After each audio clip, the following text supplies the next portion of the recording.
Liberals call to boycott CNN for doing their job for a change.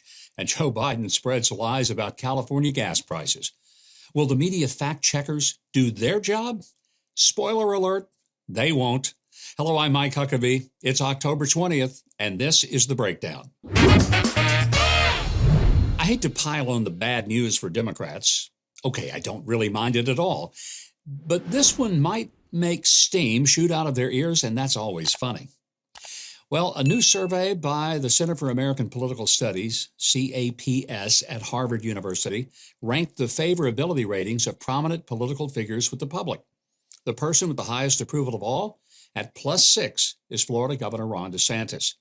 As a matter of fact, the top three were all Republicans: DeSantis, Mike Pence at +4, and Senator Tim Scott at +3.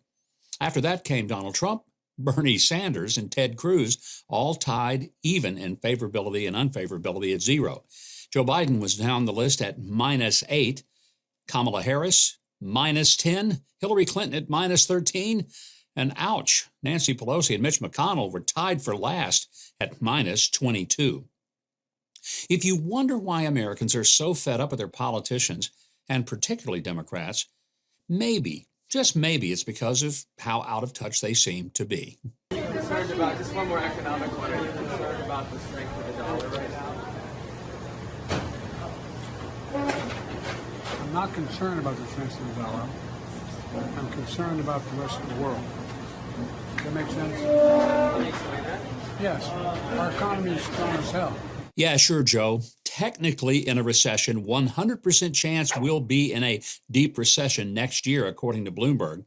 Inflation rates in a Cold War with the Jimmy Carter years, on the brink of nuclear war with Russia, which would be a very hot war. I suppose, considering how awful hell is, strong as hell isn't saying much, and perhaps isn't far off the mark. That's the strongest argument for marking Joe's statement as true. But I'm sure looking forward to the intellectual gymnastics that the so-called fact checkers, they'll use all of this after Biden's display of gross insulation from the public. President Biden had the audacity to say that gas has always been over $7 a gallon in California. Well, to all 8 of you Republicans holding out in California, do me a favor and tell me in the comments just how much gas cost before Joe Biden came into office. Is President Biden right that it's always been $7 a gallon? Undoubtedly, the mainstream media will sweep this lie right under the rug, too.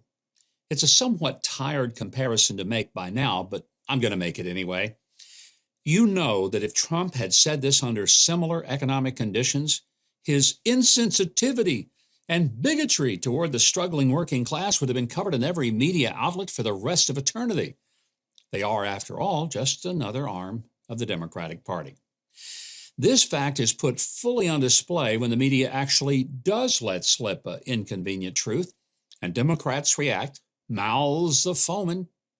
You may have heard that John Fetterman's wife demanded consequences for an MSNBC reporter who truthfully stated that her husband had to read the questions off a laptop to understand them. Well, now leftists have boycott CNN trending on social media because the network accurately reported that since taking office, Joe Biden has taken nearly 180 vacation days, or more than 25% of his time in office so far.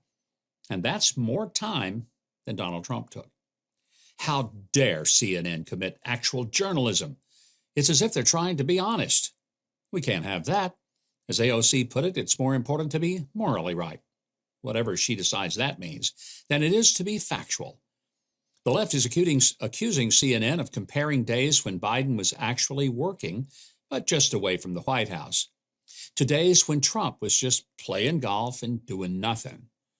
I actually have some inside information on that, and I can't imagine a day when Donald Trump does nothing.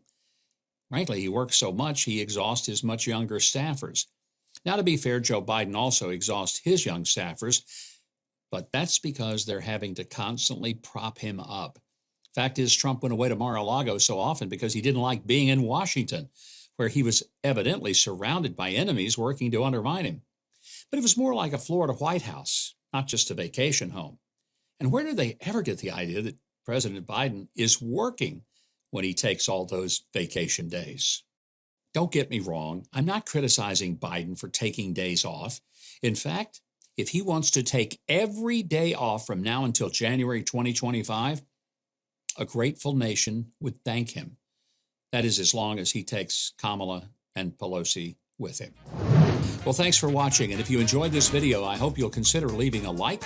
Be sure to click the subscribe button and that notification bell below. And if you want more of my news, analysis, and commentary, sign up for my newsletter at MikeHuckabee.com. It's totally free. That's going to do it for this edition of The Breakdown. I'm Mike Huckabee.